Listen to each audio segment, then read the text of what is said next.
Hi, I'm Shane Goodrich from Local Liberty, and today we are talking about immigration, language, and culture. Recently this topic got brought up on a local Facebook page here in Willimantic, Connecticut, and I just wanted to correct some misconceptions about the history of immigration and language learning in the United States. Many people are very concerned that English potentially is threatened, or they're worried about other language speakers, but really this is not something that you should be worried about. I'm hoping, in my view, that most people that are against bilingualism or trilingualism or teaching of other languages in our schools are coming from it not from a racist or xenophobic perspective, but because they think wrongly, as I'm about to discuss, that somehow it will impact the learning of English. It'll have a negative impact, or the people won't learn English as a language. But just historically, this has not been the case.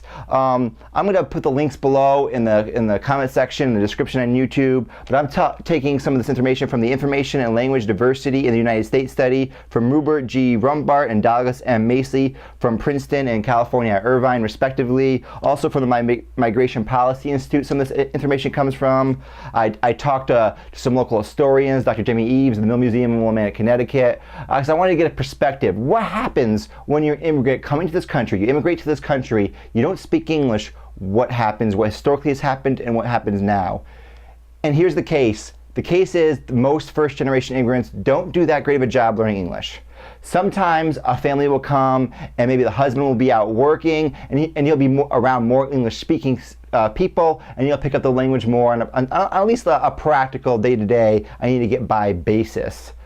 But for the most part, first language acquisition of English is rather difficult once you're an adult. So let's put up a graph on the screen right here that shows English speakers in the first generation based on when they arrived. So if you arrived here as a young child, then you almost inevitably grow up to learn English and you learn it well. But as an adult, you come here, you don't learn it so well. But this is not something that really should concern us, because we don't want to look at the short-term perspective. We want to look at the long-term perspective. And historically, Polish, French, and other speakers, Spanish, then the second generation, their children speak English fluently. Matter of fact, by the third generation, let's put up another chart, most immigrant families, they actually stop speaking their native tongue by the third generation. Now in a moment I'm going to talk to you about how this pattern is changing slightly in the modern day, but still we can see this consistently throughout time. So people come here, they try to assimilate as best they can. Oftentimes, though, they're forced to stay with their own people. We see this in major cities where you see Chinatowns or Little Italy, that they arise. They stay amongst the people that they know, that they can communicate with. But their children, their grandchildren will integrate with the rest of society. This is just the pattern that happens. Now there are some exceptions to this. For example, people that come to the country that are very wealthy or well educated. For example, many Eastern European Jews that had come here historically in the earlier part of the 19th century adapted more quickly to learning another language because many of them already spoke English, while poorer folks such as the French Canadians, or today we get the workers from Mexico, they have a slightly more difficult time in the first generation acquiring the English as a language. But their children do acquire the language, and that's what matters, and they integrate and they understand the language. Another misconception about a language learning is it's a one or the other. You have to focus on English, or you have to focus on whatever other tongue it is. But that's not the case. Again, historically in the United States, we've had a very large population of bilingual folks. At the time of the American Revolution, upwards of a quarter of the population spoke another language, another first language. This pattern continued until a series of anti-immigration acts were put forth by the U.S. government, from the Chinese Exclusion Act to a number of acts that prevented the immigrants from Eastern Europe to come to the United States. We had a diversity of languages in this country.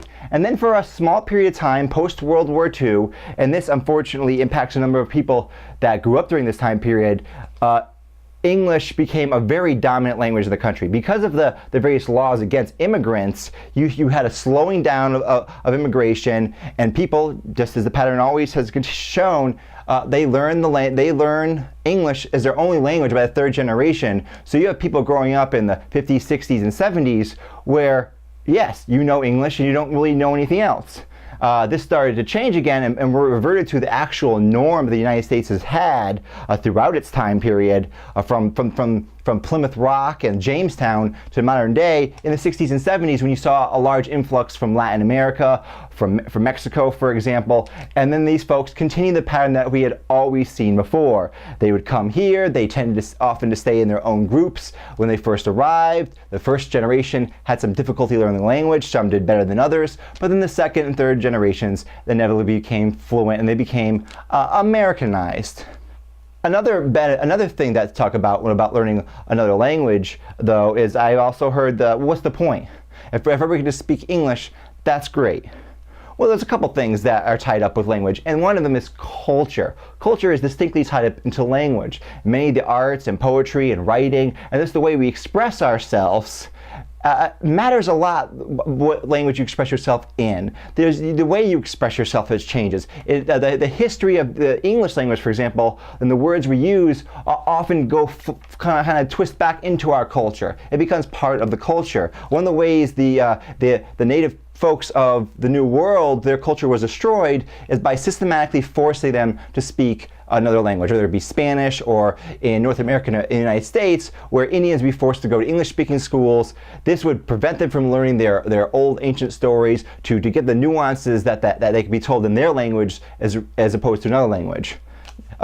You, listening to this, as I'm speaking English, you may be a native English speaker. This is your culture. Language is important to you. It's how you communicate. Think about that when there's somebody else speaking another language, how important it is to them. In addition, I've also put in the description below a couple links to a Guardian article, an article from the Willimantic about the positive cognitive benefits of learning another language. Learning another language is good for you. It's good for the brain. It's like any intellectually stimulating activity. You learn to play a musical instrument.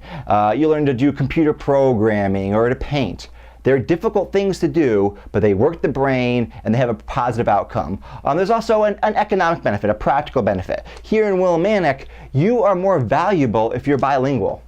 You cannot like this fact. You can go, oh, well, people just should speak English, but that's not the reality on the ground. The reality on the ground is, by speaking, in our case, Spanish, you make yourself more valuable. You now can actually profit from this, from learning another language. So there's the cultural aspects that are good, there's the cognitive benefits that they're good, and there's also don't worry about that fear that you're not, by people learning one language, you're not going to learn another. Even historically in Willimantic, we had schools like St. Mary's that taught instruction in French, we had French newspapers. Even there, these folks that are going to these schools still learned English.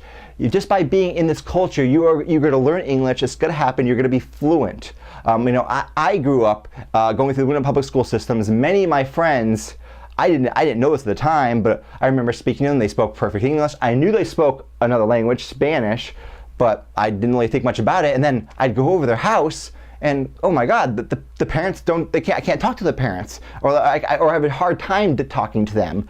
But their sons, my friends, they could speak it perfectly. They were fine. They were native speakers of English, and it was fine. There is a small change today when it comes to how long bilingualism lasts. There was a prejudice for a long time against immigrants. I mean, that's the reason we had things like the Chinese Exclusion Act. That's why, we used to have signs, no Irish allowed, because they're Roman Catholics. They're not part of our culture. They're going to destroy our culture. We don't like that. Now, in these days, cultural diversity is not so frowned upon, so people continuing to teach their children another language is not looked on as negatively, so it lasts a little longer. But this is not in any way negative, as I previously discussed, due to all the various benefits. Other countries throughout the world and throughout history, they often know multiple languages. The countries with some of the best education systems in the world, for example, the Nordic countries like Sweden and Norway, Germany, these people often speak generally 3 languages. They speak them well. It's only beneficial. There's no negative to it. So I just want you to think about a little bit when you're bashing learning another language, or another language being taught in school, to look at the wider picture that historically, except for a small post-World War II period in the United States, we have been a polyglot nation. We have a diversity of languages. It has not hurt us. It's only benefited us. If you look across the world at some of the best education systems in the world, in countries with the most educated folks, they are bi or trilingual. This is not a concern. Maybe you have other concerns about immigration, but that's not the video I'm making right now today. But when it comes to language, hey, if you got the time, try to learn another language. It's great. And if you don't want to, don't hate on the people that do or be against these other people. Because thinking about it, you may not, it's hard for you to envision how someone else thinks and how important it is to them. But as much as you argue about, hey, English, we need English, well, that's because you speak it and it's part of your culture. So have some empathy for your fellow folks. Understand, hey, they speak this other language. They can still speak English just fine. There's no hindrance to that happening. It will happen. Historically, it has happened. It's happening right now. The second, third generations, they pick it up. It's not a major concern. It's actually beneficial for our brain health and for economic reasons to learn another language. So I just want you to think a little bit more about these issues, and don't come to knee-jerk reactions. Uh-oh, they're doing bilingual, or uh-oh, he said he wanted to learn this language or that. Put it in perspective, put it in historical context, and really learning another language is not such a bad thing. This has been Shane Goodrich from Local Liberty. Thank you very much.